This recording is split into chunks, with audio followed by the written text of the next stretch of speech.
Suspected Fulani gunmen abduct fellow Fulani people in Oyo and demand ransom. Suspected Fulani kidnappers have kidnapped their tribesmen in Ayete and Igana in the Oke-Ogun area of Oyo State. They have demanded 10 million naira in ransom from the Ayete victim and 3 million naira from his Igana counterpart. According to Tribune Online, one of the victims, Amadu Shehu Imoru, aged 40, was abducted around 7 p.m. on Friday at Oba Ayete settlement where armed men invaded the village shooting indiscriminately.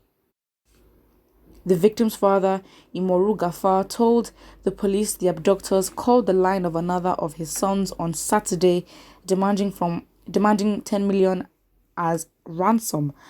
Gafar further told the police that the caller's voice was that of Bororo Fulani. 2 days before the incident on Wednesday, it was gathered that one Alhaji Kusore Shadani was on a footpath along Ilaji Ile farm settlement en route to Ibodo Musa with one Shaibu Bello to sell 4 cows when he was waylaid by 4 masked men who kidnapped and took him to an unknown destination. On Thursday, the kidnappers were said to have called a brother of Alhaji Kusore demanding 3 million naira as ransom. When contacted, the Oyo State Police Public Relations Officer, Adewale Osifeso, confirmed the incident, saying the police were trailing the abductors to arrest them and rescue the victims. Wow, okay. So let's just say the country is still insecure. Again, I just think that the conversations on labeling crimes and division with your ethnic group and where you come from is just counterproductive and it's useless. Because the fact is, for every ethnic group that's in a country, trust me, your type is represented in the government, even if it's down to a local government chairman. So again, it's highly counterproductive to basically, think that we can blame each other when it's an actual systemic pressure or systemic failure in terms of leadership. So yeah, now if they're kidnapping their own Fulani people in Oyo State, well, maybe it's not necessarily a division thing. Maybe it's just an insecurity thing. And what will the government do about it? That's it. It's as simple. It's not that complicated. Let's look at the reaction. Someone says this is purely family business. Well, it seems like it is. They should manage their disagreement with civility. We have enough on our table right now. Civility? Family business as usual. The Emir of Oyo State should pay the ransom. And I think it's just so unnatural and inorganic to have an Emir of Oyo. That's a whole conversation for another day. But let's move. Someone says,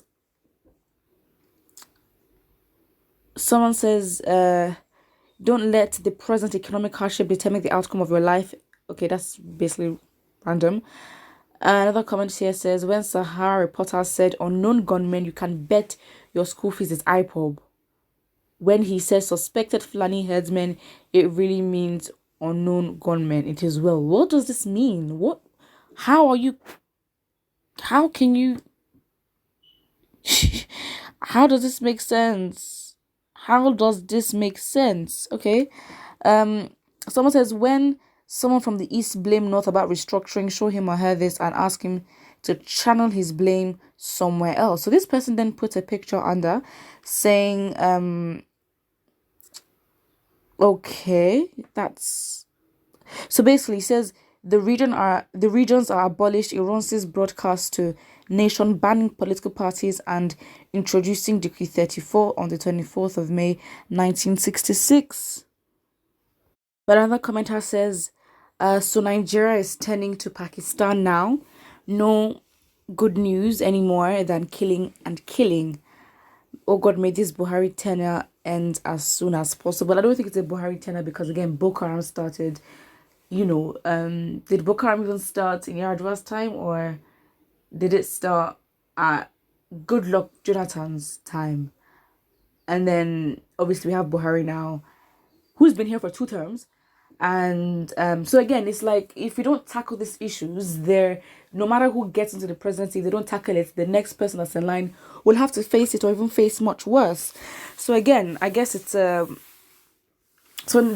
really no diversity in terms of power and where power actually belongs to in the country, in terms of who has access to it and who are the gatekeepers. It's very much closed off. So do we really have choice? I think we need to question that. Not that we don't have choice in terms of determining our fate and making history by turning the whole course of everything, but questioning who is, whose hands, who's the mixing pot, who are the invisible powers that we do not see that are determining forces like this upon us. Because again, I think as things get more intense and as people decide or promote the conversation for succession, it seems like, to me, in my opinion, that Nigerians are not the only stakeholders. I think it's very brave to assume that only Nigerians are the stakeholders. Because I just think that on what basis do we get our independence? Because again, our independence was given. So I don't even know how. Like, if the British did not agree, you think there'd probably be another huge, more revolutions, not gonna lie. But yeah, there are gonna be more revolutions, not gonna lie. But it's like, we were given. I don't think it's strategic that at the same time other countries in Africa were also getting independence.